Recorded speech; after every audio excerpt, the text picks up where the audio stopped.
femme. Vous le savez, elles ne condamnent vraiment aucune faiblesse. Elles essaieraient plutôt d'humilier ou de désarmer nos forces. C'est pourquoi la femme est la récompense non du guerrier, mais du criminel. Elle est son port, son havre. C'est dans le lit de la femme qu'il est généralement arrêté. N'est-ce pas tout ce qui nous reste du paradis terrestre? Désemparé, je courus à mon port naturel. Mais je ne faisais plus de discours. Je jouais encore un peu par habitude. L'invention manquait cependant. J'hésite à l'avouer de peur de prononcer encore quelques gros mots. Il me semble bien qu'à cette époque, je ressentis le besoin d'un amour. Obscène, n'est-ce pas? J'éprouvais en tout cas une sourde souffrance, une sorte de privation qui me rendit plus vacant et me permit, moitié forcé, moitié curieux, de prendre quelques engagements. Puisque j'avais besoin d'aimer et d'être aimé, je crus être amoureux. Autrement dit, je fis la bête. Je me surprenais à poser souvent une question qu'en homme d'expérience j'avais toujours évité jusque-là. Je m'entendais demander « Tu m'aimes » Vous savez qu'il est d'usage de répondre en pareil cas « Et toi ?» Si je répondais oui, je me trouvais engagé au-delà de mes vrais sentiments. Si j'osais dire non, je risquais de ne plus être aimé, et j'en souffrais. Plus le sentiment où j'avais espéré trouver le repos se trouvait alors menacé, et plus je le réclamais de ma partenaire. J'étais donc amené à des promesses de plus en plus explicites. J'en venais à exiger de mon cœur un sentiment de plus en plus vaste. Je me pris ainsi d'une fausse passion pour une charmante ahurie, qui avait si bien lu la presse du cœur qu'elle parlait de l'amour avec la sûreté et la conviction d'un intellectuel annonçant la société sans classe. Cette conviction, vous ne l'ignorez pas, est entraînante. Je m'essayais à parler aussi de l'amour, et finis par me persuader moi-même. Jusqu'au moment du moins où elle devint ma maîtresse, et où je compris que la presse du cœur qui enseignait à parler de l'amour n'apprenait pas à le faire.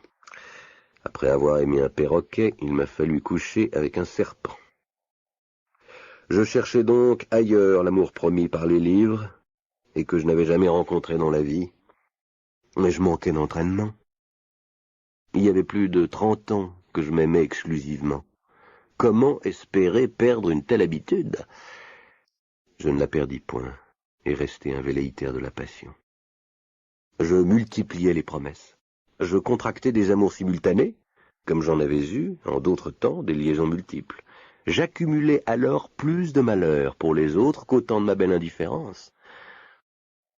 Vous ai-je dit que mon perroquet, désespéré, voulut se laisser mourir de faim? Heureusement, j'arrivai à temps et me résignai à lui tenir la main jusqu'à ce qu'elle rencontrât, revenu d'un voyage à Bali, l'ingénieur aux tempes grises que lui avait déjà décrit son hebdomadaire favori. En tout cas, loin de me trouver transporté et absous dans l'éternité, comme on dit, de la passion, j'ajoutais encore au poids de mes fautes et à mon égarement. J'en conçus une telle horreur de l'amour que, pendant des années, je ne pus entendre sans grincer des dents La vie en rose ou La mort d'amour diseuse. J'essayai alors de renoncer aux femmes d'une certaine manière et de vivre en état de chasteté. Après tout, leur amitié devait me suffire. Mais cela revenait à renoncer au jeu. Hors du désir, les femmes m'ennuyèrent au-delà de toute attente. Et visiblement je les ennuyais aussi. Plus de jeu, plus de théâtre, j'étais sans doute dans la vérité. Mais la vérité, cher ami, est assommante. Désespérant de l'amour et de la chasteté, je m'avisai enfin qu'il restait la débauche, qui remplace très bien l'amour, fait taire les rires, ramène le silence et surtout confère l'immortalité. À un certain degré d'ivresse lucide, couché tard dans la nuit entre deux filles et vidé de tout désir, l'espoir n'est plus une torture, voyez-vous. L'esprit règne sur tous les temps, la douleur de vivre est à jamais révolue.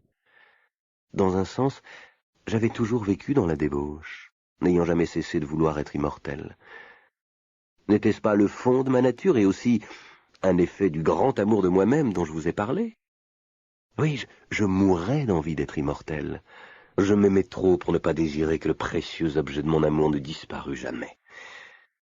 Comme à l'état de veille, et pour peu qu'on se connaisse, on n'aperçoit pas de raison valable pour que l'immortalité soit conférée à un singe salace, il faut bien se procurer des succès d'années de cette immortalité.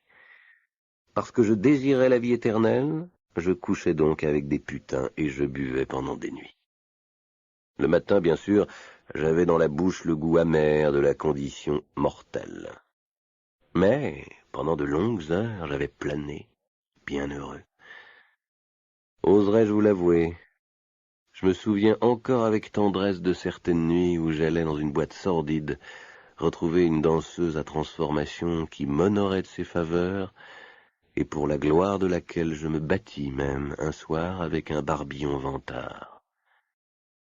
Je paradais toutes les nuits au comptoir, dans la lumière rouge et la poussière de ce lieu de délices, mentant comme un arracheur de dents et buvant longuement. J'attendais l'aube. J'échouais enfin dans le lit toujours défait de ma princesse qui se livrait mécaniquement au plaisir, puis dormait sans transition. Le jour venait doucement éclairer ce désastre et je m'élevais, immobile, dans un matin de gloire. L'alcool et les femmes m'ont fourni, avouons-le, le seul soulagement dont je fusse digne. Je vous livre ce secret, cher ami, ne craignez pas d'en user. Vous verrez alors que la vraie débauche est libératrice parce qu'elle ne crée aucune obligation. On n'y possède que soi-même. Elle reste donc l'occupation préférée des grands amoureux de leur propre personne. Elle est une jungle, sans avenir, ni passé, sans promesse surtout, ni sanction immédiate. Les lieux où elle s'exerce sont séparés du monde. On laisse en y entrant la crainte comme l'espérance. La conversation n'y est pas obligatoire. Ce qu'on vient y chercher peut s'obtenir sans parole, et souvent même, oui, sans argent. Ah, laissez-moi, je vous prie, rendre un hommage particulier aux femmes inconnues et oubliées qui m'ont aidé alors. Aujourd'hui encore, il se mêle au souvenir que j'ai gardé d'elles quelque chose qui ressemble à du respect. J'usai en tout cas sans retenue de cette libération. On me vit même dans un hôtel voué à ce qu'on appelle le péché, vivre à la fois avec une prostituée mûre et une jeune fille du meilleur monde. Je jouais les chevaliers servants avec la première et mis la seconde à même de connaître quelques réalités. Malheureusement, la prostituée avait une nature fort bourgeoise. Elle a consenti depuis à écrire ses souvenirs pour un journal confessionnel très ouvert aux idées modernes. La jeune fille, de son côté, s'est mariée pour satisfaire ses instincts débridés et donner un emploi à ses dons remarquables. Je ne suis pas peu fier non plus d'avoir été accueilli comme un égal à cette époque par une corporation masculine trop souvent calomniée. Je glisserai là-dessus. Vous savez que même des gens très intelligents tirent gloire de pouvoir vider une bouteille de plus que le voisin. J'aurais pu enfin trouver la paix et la délivrance dans cette heureuse dissipation. Mais là encore, je rencontrai un obstacle en moi-même. Ce fut mon foie, pour le coup, et une fatigue si terrible qu'elle ne m'a pas encore quitté. On joue à être immortel, et au bout de quelques semaines, on ne sait même plus si l'on pourra se traîner jusqu'au lendemain.